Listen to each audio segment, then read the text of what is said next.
It's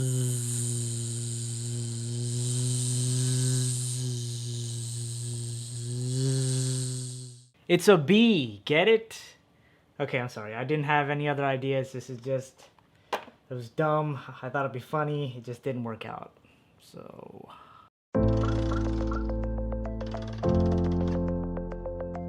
What's going on, guys? CardMechanic here, and today I'm going to be teaching you a card trick that'll leave people completely clueless.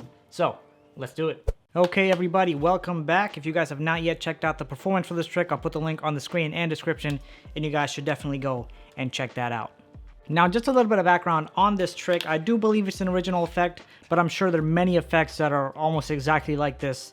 But this is just something I put together while messing around with cards. So that's what I'll be teaching you today. Now, breaking this down, I highly recommend that you have a deck of cards, because without a deck of cards, this trick is nearly impossible.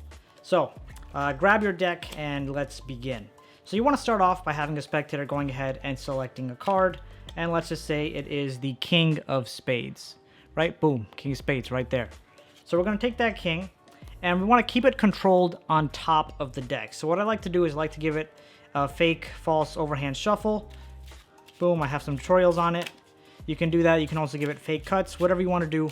You give that fake shuffle and keep it controlled to the top of the deck. But of course, I tell the spectator, because I like to use this trick as kind of like a what am I saying?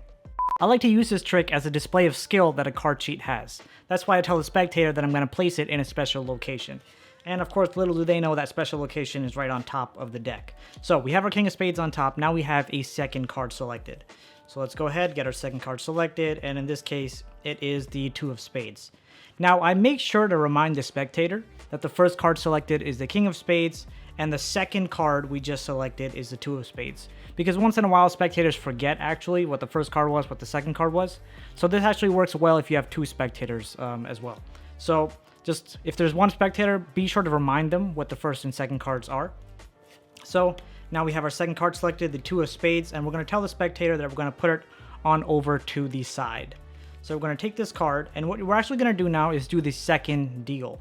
Okay, now I'm not going to go into a full tutorial on how to do the second deal, but I do have a video that I created for it. I'll put the link on the screen and description so you guys can go and check that out. So pretty much what we're doing for the second deal, I like to do the push off second. So I push off two cards looking as one. I use my middle finger here to grab that second card underneath. Let me see if I can show you at a better angle. So I push off two cards as one, and of course they're not perfectly square, but they're pretty close. Okay, so I push off two cards as one, and I grab the card underneath with my middle finger and thumb like this, while also covering it with my index finger, so people usually, they don't see that I'm pushing off two cards. So I'm doing this, and I deal off the second card, and I leave it on over to the side. So at this point, the spectator believes that is the Two of Spades, and the King of Spades, it's still here somewhere in the deck. So from here, what I like to do again is I like to give the deck a false shuffle, false cut, so you can pretty much do the same thing I had done earlier. So false shuffle, there we go. Yeah, that'll be good enough for our purposes. So now we have the Two of Spades on top. So now the spectator's thinking Two of Spades is there, and the King of Spades is somewhere in the center. But in actuality, the King of Spades is here, and the Two of Spades is right on top. And now what we're going to do is we're going to do the second deal again. So we ask the spectator, well, first you tell the spectator that you place the card somewhere in the center of the deck, as you mentioned earlier, in your secret location. And now you're going to find that card with their help, and they're going to pick out any number between 1 and 20. And the reason I keep it to 1 and 20 is because I don't want them to pick like 40 or 50.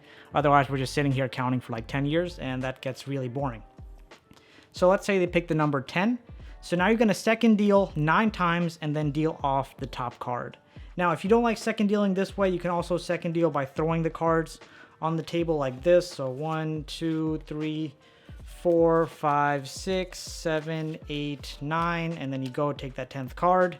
You want to throw it. You don't want to throw it on this pile, otherwise it gets confusing. Throw it on over to the side. You take a look and tell them what was the first card. You ask them, they're like, it's the King of Spades. And you're like, there's the King of Spades. No, wait, hold on. That's the Two of Spades. But if this is the Two of Spades, what card is that? This card, of course, then is the King of Spades. So I hope you guys enjoyed this little trick that I put together. I know I definitely love performing it. and I get some great reactions all the time. So I definitely recommend you guys to learn this trick. But again, this is not something super easy that anyone can do. It will require a decent amount of practice with that second deal. So that being said, if you don't want to do all that practice, go and check out that trick right there because it's probably going to be a little easier. So I'll see you there. Peace out.